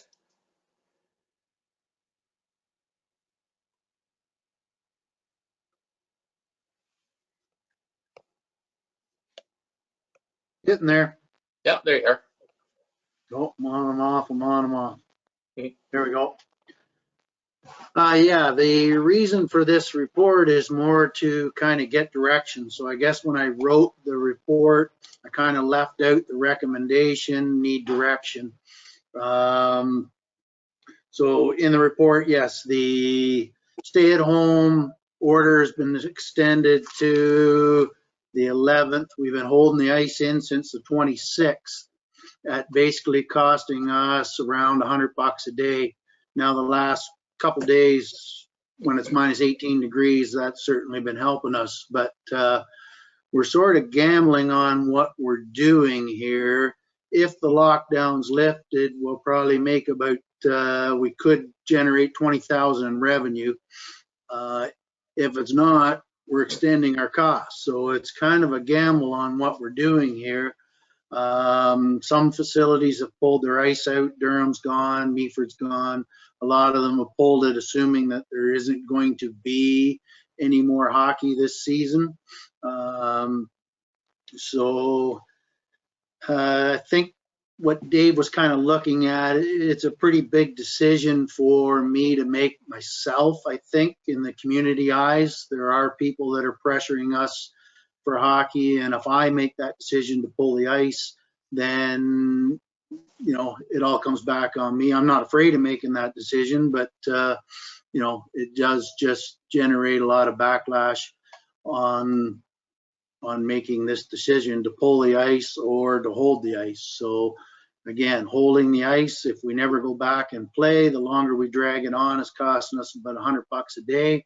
We're already into day 31, 30 whatever, so it's costing us over $3,000 just to hold it for the chances of maybe some revenue coming back. I guess the big picture, if we get no ice in this half of the season at all, we are looking at least around a $50,000 recreation deficit in operations. So we're already going to lose money. We're already going to lose probably 50,000. If we want to add $100 a day on top of that, we can hold it in. If we think maybe we better cut our losses, I kind of need that decision. So I don't know if there's any questions on that, or how do we get to the right answer? Okay, thanks, Kevin. Is Flesherton, do you know what they're doing? Are they going to open up again, or are they holding on? Flusherton right now is holding theirs in sort of the same. I think they're afraid to make the decision there on 4 arenas. I think the other reason is they don't really, I think Nathan's finally back, so maybe decisions will change, but they haven't had anyone in position to make that decision. So I asked minor hockey, I said, look at maybe, and I approached the person that was in charge of recreation to say, hey, why don't we hold 1 in? And if hockey comes back, we at least get the kids back on the ice. And, you know, to me, that's probably the best decision, but they didn't want to make that decision. They're holding all 4 of their facilities in right now. So that's kind of where Flusherton or Grey Highlands is at. Okay, thank you. Michael, then Bart. I think at this point, we've gone this far. I think for, a few extra dollars to keep it in and see what happens after that date. Then that date, I think that's when we'll make the hard decision to take the ice out or not take the ice out. But I mean, if there's $20,000 in revenue that we could give the local kids and adults for that matter to use the ice after that date, I mean, I think it's in, it's got it there. It's just maintaining it, I think, is where we need to be at. That's my recommendation. I wouldn't pull it. Okay, thanks, Michael. Barbara? Thanks. Hi, Kevin. I'm in line with Michael, actually, to a degree. We're already, I guess, logistically, somebody needs to pull this report if you need an actual resolution. So I'll put my hand up, however that goes. But we're already going to be, in your estimation, $50,000 in lost revenue, operating costs against budget, whether we leave the ice in or not. Is that correct, Kevin? Well, if we can never get back to play, you're looking at the 50,000 lost revenue plus the $100 a day that we're holding it in. So if we hold it for 28 days in February, you're looking at another $2,800 if we hold it beyond that. So yeah, I think my thought process now is, because this is February 3rd, we haven't really got an answer on the 11th from the government. So to me, like Dave just wanted kind of to get this report to you guys that it's not 100% me. Yeah, the decision really can't be made until the 11th or until we hear an extension. But if there's any extension in my mind beyond the 11th, that gets us, we're talking only 2 weeks now that we're holding the ice in instead of 6 or 8 or whatever we're doing. So I think the point was just to let you know that, yeah, we're in trouble here. We're losing, but we're holding it and could lose more. Kind of just really, and I think I need more direction on when's the cutoff date, if there is a cutoff date.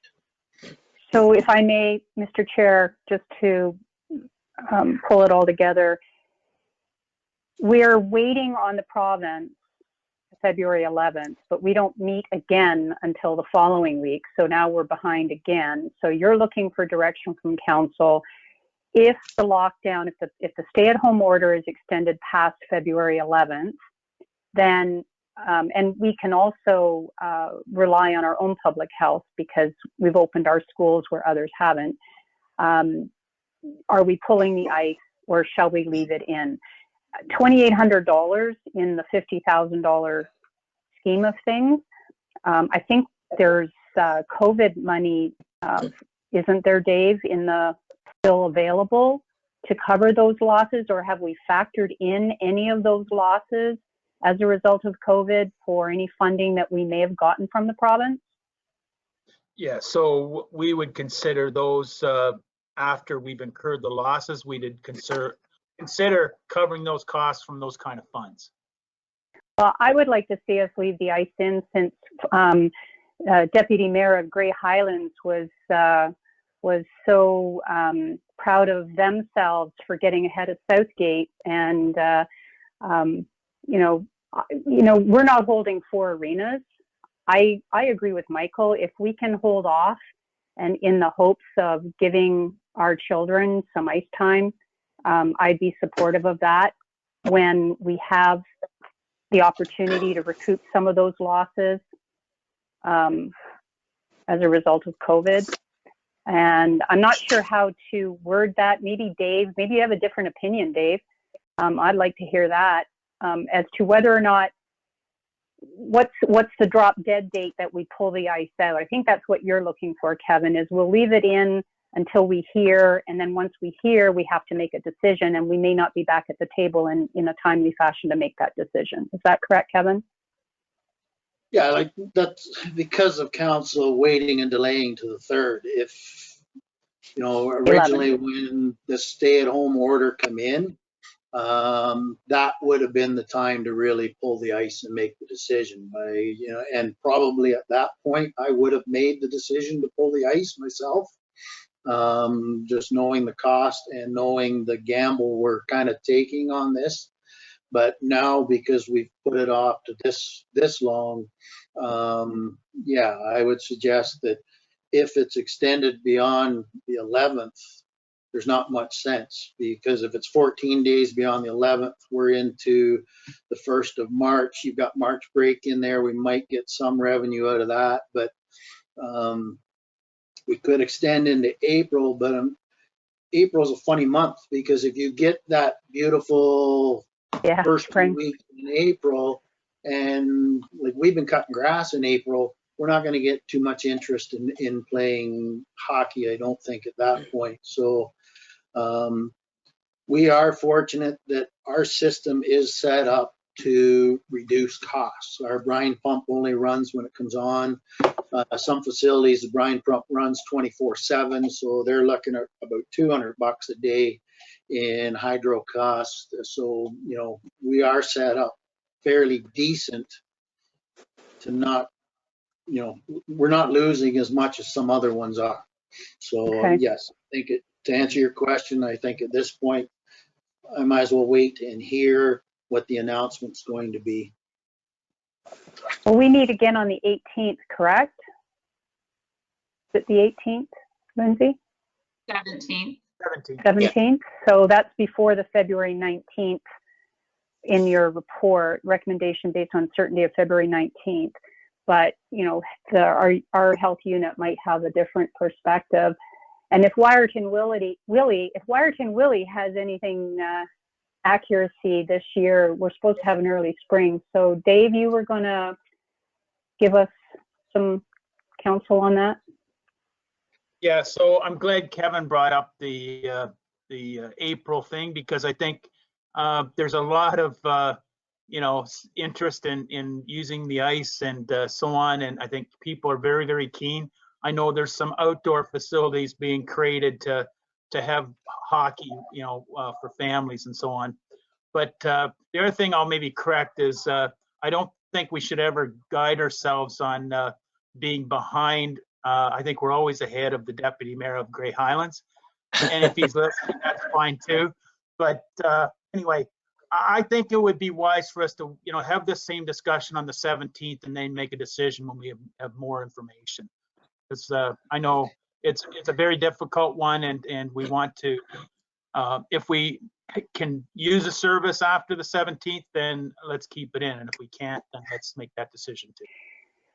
So, Mr. Chair, perhaps to Lindsay, in this case, then, can we receive this for information without having pulled it, and then revisit on the 17th of February? Or do we need a decision today? Well, I think Kevin's looking for, I mean, I guess he's taken his direction from this discussion too, but we should probably pull it and move a motion to at least direct us to leave it until the provincial announcement on the 11th. I mean, it's up to Kevin if he's had enough of a direction from just this discussion. That's fine too. We don't need to pull it, but if he wants a clear motion for the public, it would be in the minutes then we can pull it too. I would think I would only really need a clear motion if we're pulling. So really, if we're holding to the 17th, that's just status quo, what we're doing now. So it's kind of, I don't really need direction if that's sort of the consensus that we're just going to stay status quo to the 17th, maybe revisit the report on the 17th. So I don't know how, do I have to rewrite the report or can we just carry this report over to the 17th, I guess is more the next step to me. I'll just carry the report over. I don't think there's a need to rewrite it. No. And we'll make sure it goes as a regular staff report rather than in the consent, so it can easily be discussed there. But I wouldn't then bother pulling it today, Mayor Woodbury. I would just leave it as received with the other business items. Yeah, and the decision may actually be almost made for us if next week the province comes out and says it's another month, then we know where we're going anyways. Brian, you had some comments? Thank you, Mr. Mayor. And I guess I'll be the contrary one here. Oh, that's a change. Yeah, exactly. I guess I've never been a big fan of gambling with taxpayers' money, but Wellington North at the rec meeting yesterday morning had much the same dilemma and the same discussion. Their decision was to leave the ice until the 11th. That's when their council meets again. The recommendation, however, from the rec committee was to leave the ice until the 11th, but pull it at that time if the council at that time agrees. The reason why they decided that was, and it's the same reasoning I'm going to give to this report, is that the province is very sensitive, I think, to opening up things too quickly, because we saw what happened over the last 2 or 3 months when things start to open and people get a little too comfortable and the numbers start to skyrocket. There's 1,172 new cases being reported today. While that's down significantly, it's still way above where the numbers were late summer, early fall last year. My gut feeling says that the province may relax some things on the 11th, but they're not going to open up stuff like we are hoping, and a lot of people are hoping. So I would suggest that we should pull the ice now and be done with it. Even if the ice isn't there, the facility is still there, and if people want to do, you know, road hockey or whatever on the ice or on the floor of the arena, if things do open up, it's still available for that type of event. It's physical activity people are after. It's not specifically, or doesn't have to be specifically hockey.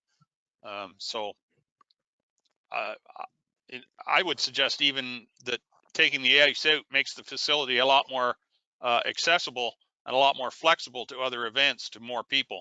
But that's just my opinion, which generally doesn't mean much. So anyway, thank you. Thanks, Brian.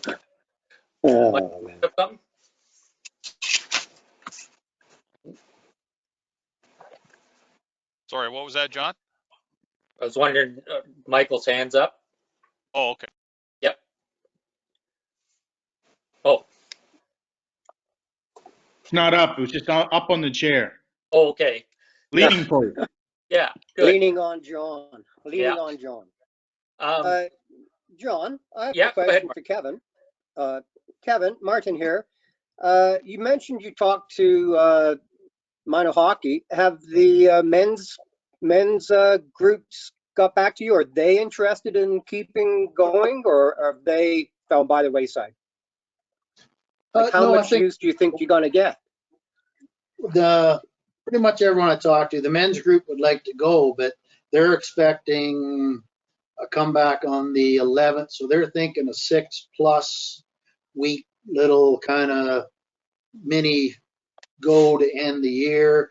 Maybe they might extend it 8 into 2 weeks, but I think what I'm feeling from them is anything less than a 6 to 8 week program isn't really worth it to them. So that's the same as minor hockey. Minor hockey, said to me, they want me to make the decision instead of them making the decision. Most of the other organizations, minor hockey, have said, yes, we're doing it, or no, we're not. They said they're making their decision based on what I do. So I really struggle that they would even be 100% committed coming back at this point, because they didn't take a second registration. So for them to even come back, they'll have to re-register everybody. And at this point, how many families would re-register? So I'm a little nervous with minor hockey. I hope they say they're committed to coming back, but saying they're committed and actually being committed sometimes is two different things. So I'm hoping, this is the nervous part.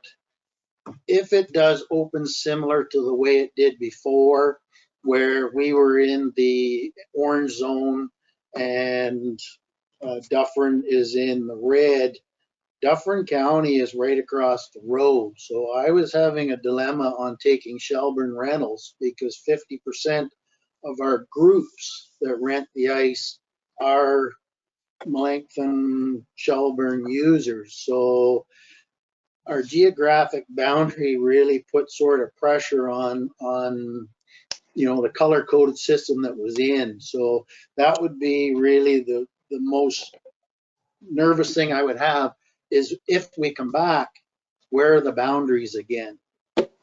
So that's one of the dilemmas. Yeah. Well, that's a good point, Kevin, because the virus has no boundaries. It doesn't know what they are. So I never thought of that aspect, or we were just kind of talking about the money side of it. But there is that logistical thing too. So yeah, I'm kind of leaning with what Brian said, unfortunately, but it all comes down to that 11th, doesn't it? I always feel it's when I agree with Brian too, but yeah, the other way we could go with this is we are still under the emergency order. So the 11th is kind of halfway between this and our next meeting. I can always make the decision on the 11th. If it's extended at all, if that's council's wishes, I can do that. And then we can follow up with council the week after. John, Jason here. Go ahead, Jason. Yeah, no, I agree with you. I was just listening to everyone's comments. We've come this far, what's another 10 days, $1,000? We all say that's nothing here. So, and then we'll, even leave it up to you and Kevin on the 11th. If the order is extended, pull the trigger and take it out. But if not, we'll just leave it till the next council meeting, and we'll see where we're at. But that's my opinion. Okay. Barbara? This is the great part of having an open discussion, because it brings so many more opinions and ideas. So I like Brian's idea, but not pull it today. If we can leave it in until the 11th, and you have, I don't know what you need from us officially, because you should have something documented to say that council has decided to leave the ice in until the 11th pending the provincial order, at which point in time, if it's extended, the ice will be pulled. If that's, I think that's what Brian was suggesting, or maybe Brian was suggesting pull it now and flip the Band-Aid off, but I like the idea of opening it up to having, ball hockey or lacrosse, or, if we get the word that we can open up gradually, that there's, family time in those sections to get out and do, I don't know, dodgeball, whatever. Anyway, not sure how to proceed procedurally, but I'll work. I know the clerk, and I bet she'll have a suggestion. Yeah. Through the chair, John. Just a second, Martin. We're just going to hear from Lindsay, and then we'll get to you. No, I was just going to say, Mayor Woodbury, I have wrote or typed out here 2 motions. One One would be if we keep the ice until the announcement on the 11th. And then one would be to take it out right now. So I have them ready if there's a decision made, but we can also just receive it as information with the other reports and wait until the 17th too. And if you make the decision in the meantime, I mean, we are under an emergency order, so that can be done too. So. Okay, thank you. Martin? Yeah, I was just thinking, with the decision after the 11th to keep it in or take it out, that gives the groups a benchmark to get their act together and say, okay, on the 11th, we either have ice or not. Let's get going on getting people involved and see what teams we have. And that'll be something for Kevin to look at too, because if there's not enough interest, then pull it after the 11th anyway. So, it'll give a benchmark for the groups who want to use it a week or two to say, okay, well, this is the predicament we're in. This is our cutoff line. How many people are we going to get organized? So it's kind of forcing the hand with everybody, but the killer is the 11th. So we'll go from there. Okay. So my suggestion would be that we go with that motion, one that's for the 11th. No sense. If there's an announcement next week, there's no point in waiting till the 17th in my mind to get things done. So we could have a mover and seconder for that. I'll move that. I can do a motion if you'd like, Mayor Woodbury, just so it's out there. Okay. Mr. Chair? Yep. So logistically and procedurally, we should have pulled this, passed the others, and then had the discussion. But I mean, the discussion was good and it's leading to a motion. So do we just look after this and then go backwards and do that then? Like, or does that get you messed up procedurally, Lindsay? No, it's fine, Barb. You had indicated way earlier in the discussion too to pull it, so I'd already made note of that. So we can finish off, if anyone has any discussions about any of the other reports, we can finish off that motion to receive everything but this one, and then we can move the motions for this one. That's cleaner. Okay, Michael? Well, just to say, we do have that emergency status right now. I'm not sure why we just don't let this go through. And then on the 11th, you pretty much know the feeling of all council. So it's not like you and Kevin are making a decision on your own. You understand what we're all wanting. So you just go ahead and pull the trigger on that date after you get the announcement. And you and Kevin can sit down and at that time pull the ice. I mean, this discussion pretty much showed everybody's interest. Yeah. Without doing a whole bunch of pulling and moving this and moving that, it's my opinion. Yeah, keep it simple. Yeah, I have no problem doing that. So that works for you, Kevin? Yeah, I think just wanted more, I think and what Dave was implying to, that we get some sort of support from council, that the decision's not an individual, and I think that's certainly represented in the discussion. Okay, good. Good. We'll leave it at that. So then was there anything else that anyone wanted to discuss on 11.1? Jim? Yeah, 11.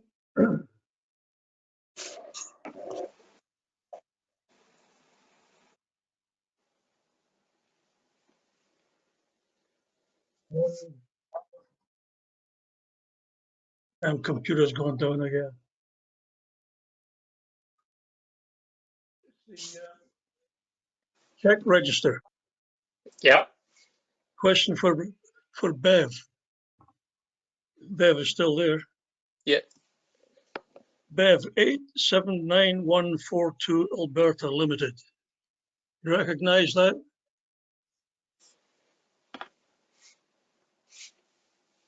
Bev, he's referring to the check register, item 11.1.10 on the regular business consent agenda. 11, that's the one. Sorry, one? 11.1.10. the December 2020 check register. Okay, just let me, I was doing some other stuff there, so. Which item? Sorry. 879142 Alberta Limited. That would be the drone, I would think, from Alberta. That's where I purchased it. Yep, that's the one. Is it within budget? As long as it's less than 15,000, which it was, or the purchase was, so I'm still looking for the number. 15,594. Yes. Yes, by the time the HST comes off it, it's within budget, our rebate. So have you test flown it yet? Yes. And what did you think of it? I don't have my pilot license yet, but yes, it's been up in the air and back down again. Excellent. It seems Lots to be of luck with working. that. Seems to be working. Definitely, I have little drones that I have flown on my own for quite some time. This is definitely a much better quality machine that requires a lot less ability. So it should work out well for us. So you're quite satisfied? Yes, I am at this Good. time. Glad to hear that. Any other questions or comments on that consent list 11.1? Dave has his Dave hand up, has his Mr. Mayor. hand up. Okay, go ahead.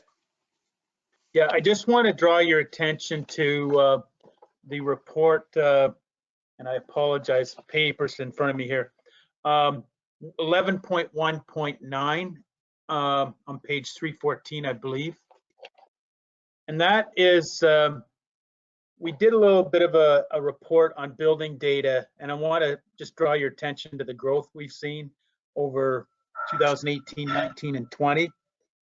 And basically that we're seeing a significant increase over time with relation to permits. And also we've seen a 100% increase in growth in relation to actual building permit value being assessed. So that's likely on the lower end because we don't always get the assessed values are usually come in higher than that. But what we're wanting to report here is likely this will be in 2020's numbers will be the kind of, I would say, a leveling out. And this is the type of assessment type growth that we'll be seeing over the coming years, because I believe it may increase slightly or decrease, but it's going to be, I believe it's plateaued and will flatten out, and we'll likely be looking at that 150 to 200 homes being constructed per year. Wow. Brian, then Barb. Thank you, Mr. Mayor. Question for Bev, I think, or maybe Dave. How current is MPAC with their assessment of new properties or new builds? Through the mayor, yeah, it is hard for us to judge how current they are. I know they're looking at permits back in 2019 still, requesting information on those permits. Whether that's just ones that they have decided they will double check and they're still imposing the values on the 2020s, or whether they're that far behind, I'm not sure. Dave, do you have any insight to that? Well, if Liam's on the line, he may be able better to talk to it. But as far as to my knowledge, what I've been hearing is they're working on the last 12 months as a rule on as a group. There may be the odd ones from previous years that they're having debates with the property owner to assess the information or get in or whatever. But I think the mass activity is within the previous 12 months. I wouldn't say they're at the 6-month period, but they're definitely making a lot better progress than they were years ago. Okay, Liam, would you have other insight into that? Yeah, my understanding is that MPAC is what I call current with working on the last 12 months worth of permits. And so I don't think they're behind anymore. Okay, thank you, gentlemen. Thanks. Good to know. Barbara? Through you, Mr. Chair, to Bev, the agriculture is obviously down, but the miscellaneous category nearly doubled over 2019, but it would appear that renovations additions was cut in half. I apologize if you can hear my dogs. What is miscellaneous, or has some of the renovations additions been moved into miscellaneous? I'm just curious as to what that category would entail. Miscellaneous is decks, smaller accessory buildings, that kind of thing. It does have some renovations in it. Say a person was to put a new bathroom in their home, we don't really throw that in as a rental, mainly because of the cost would be extremely high. So I charge them plumbing permits kind of thing and move on from there. So because of the way I charge the fees, you get categorized into that additional thing and not into renovations. Thank you. I know it's not significant in the grand scheme of other permit volume, but I was curious. Okay, thank you. Dave? Yeah, and just to add to that, septic systems are in there. So in 2020, there were 62 septic systems either replaced or updated. Wow. Okay. Any other questions or comments? Okay. Went to turn my camera back on and I turned my mic off. There we are. I was out of coffee.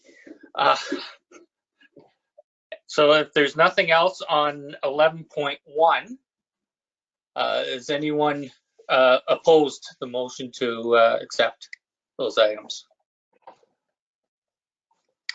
Hearing none. Is that, Mr. Chair, is that save and accept the item on recreation? No, Kevin said that we've got enough, he's got enough on that him and I can assess that. Okay, thank you. Dave. So I'll declare that passed.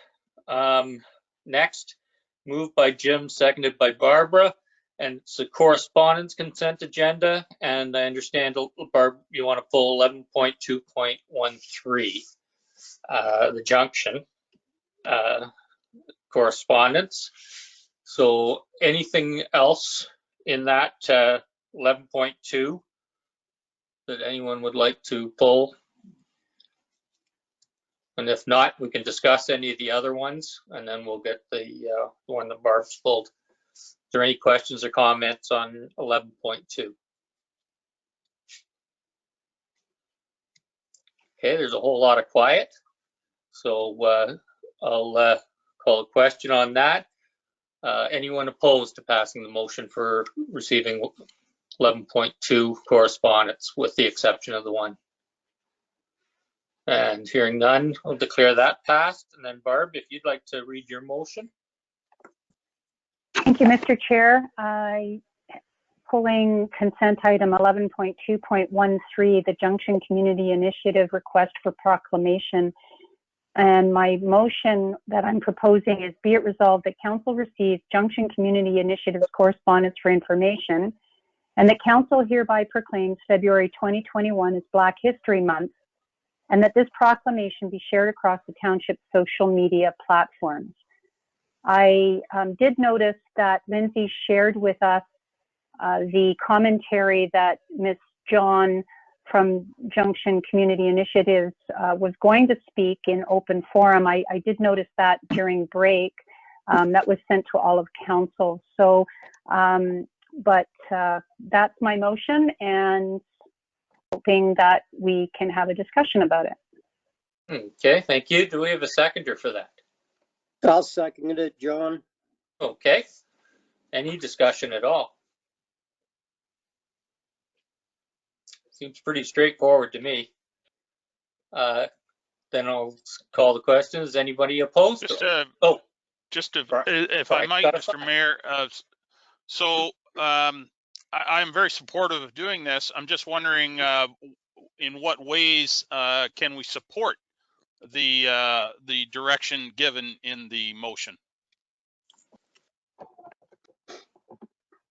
Maybe that's a question for the clerk and the CEO. I'm not sure. yeah. Dave, do you have anything on that? So we, if council wishes, we could take out an ad in the papers, both Dundalk and the Mount Forest distribution area paper, to just present this proclamation in an ad. That would be one way. We could put it on our community signage. If you want, you could put a banner up at the entrance at Highway 10 and the entrance at Ida Street to town.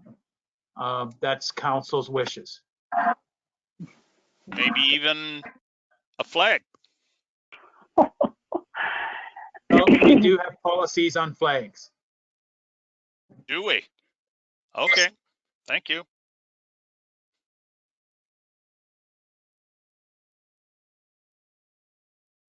Uh-oh. John, you're frozen. You might as well go ahead, Councillor Dobreen, while he comes back. Okay, thank you. In reading the commentary from Joan John, it looks as though Grey County is going to be sharing out information with regard to events, history, resources, Grey Roots Museum. I'm just quickly reading through it now. That Black history in Grey County, anti-racism resources in the Northern Terminus. To Lindsay, perhaps how we can also, without any expense at all, we can help share out that information, disseminate that information even further by sharing Grey County's events that they're putting out there. The Grey Roots Museum, I believe Junction Community Initiatives, Stars of Southgate on February 19th, and they'll probably be holding other things on their Facebook page. If we can just ask Joan John to share with Lindsay those informations that come forward that are available, then we can share that out. And I totally forgot about our electronic signs, Dave. I think that's a no-cost solution as well. Yep, for sure. We can share those pages and stuff. That's no problem. We do a lot of sharing right now of the county content, so we can continue that and submit through the electronic sign too. Okay. Martin here. Yeah, as far as the ads go for the papers, there's going to be a lot of information. I think there's an article in the Herald this week about something about Black history, so it's going to be in the papers. So I think if anything the council does to proclaim it, it should be the electronic sign, which is great. We could put it up for the whole month, and just using it on the social media. And I am reading the letter or the speech from Joan John, and piggybacking on what Grey is doing to make it even more pronounced. But it doesn't have to cost anything, that's for sure. Okay. Any other questions or comments?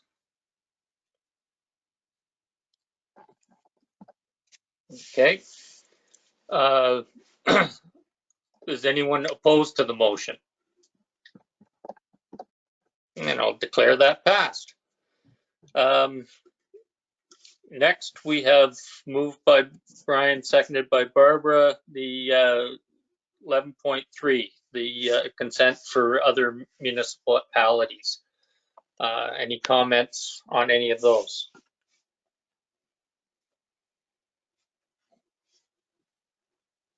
Okay, hearing none. Anyone opposed to us receiving that for information? Okay, declare that passed. Next up, we have the county council stuff. I'm just pulling mine up here to see if there's anything.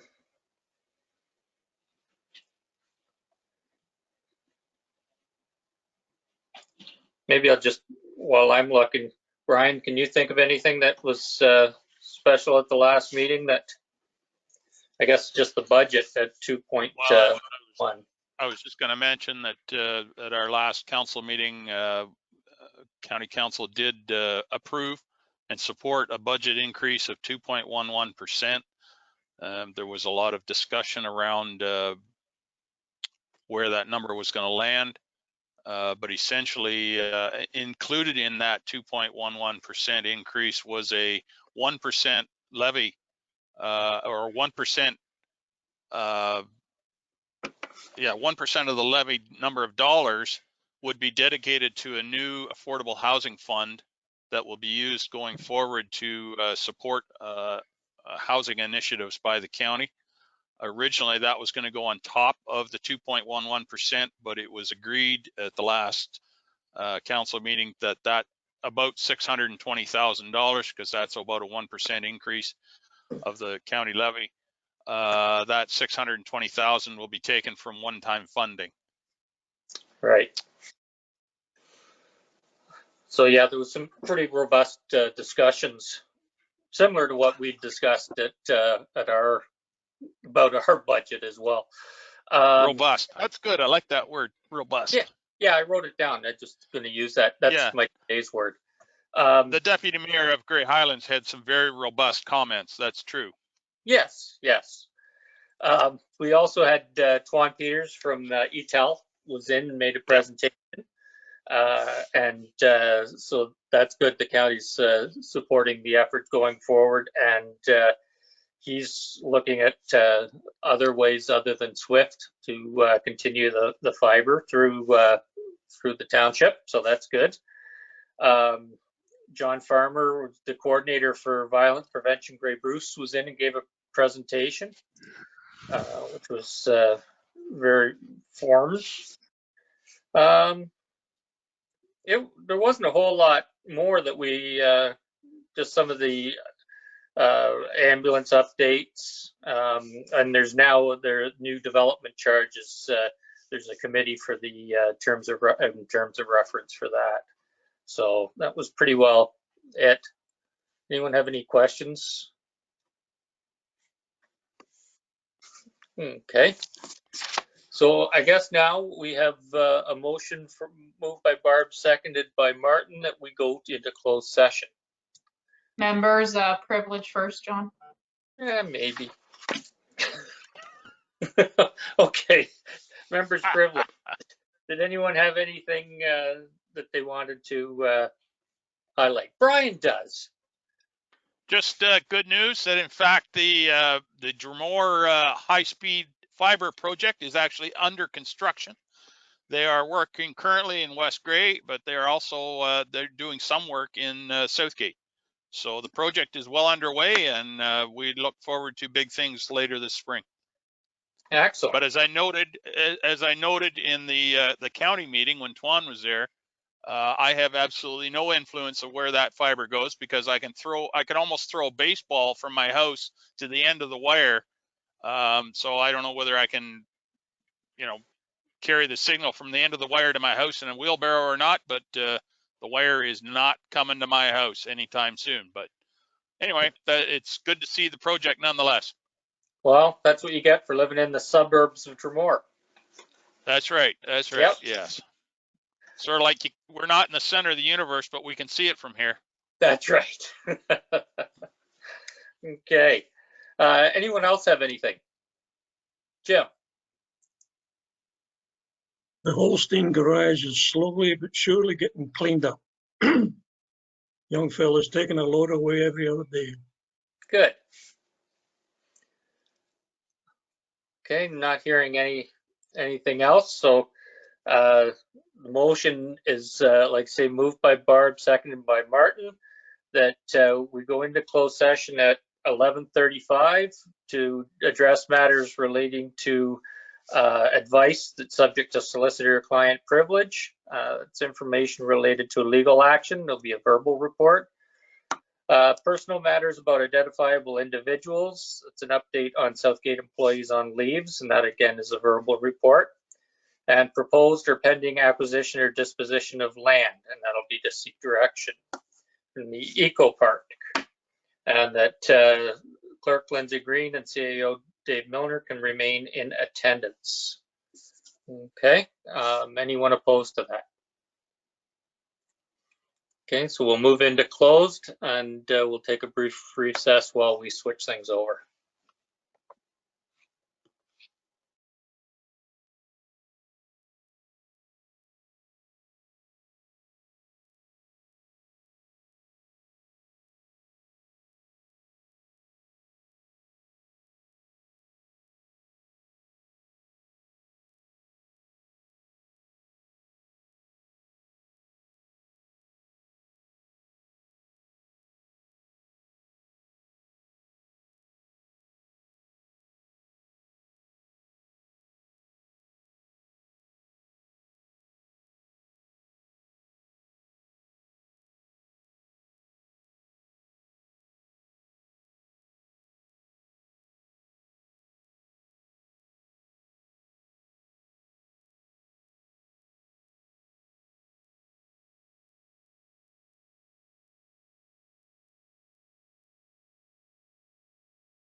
Well, we've almost got quorum.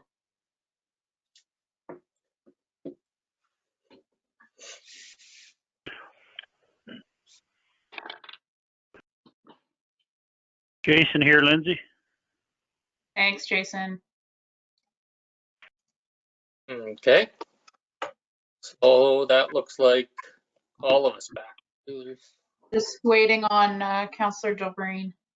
All right. Okay.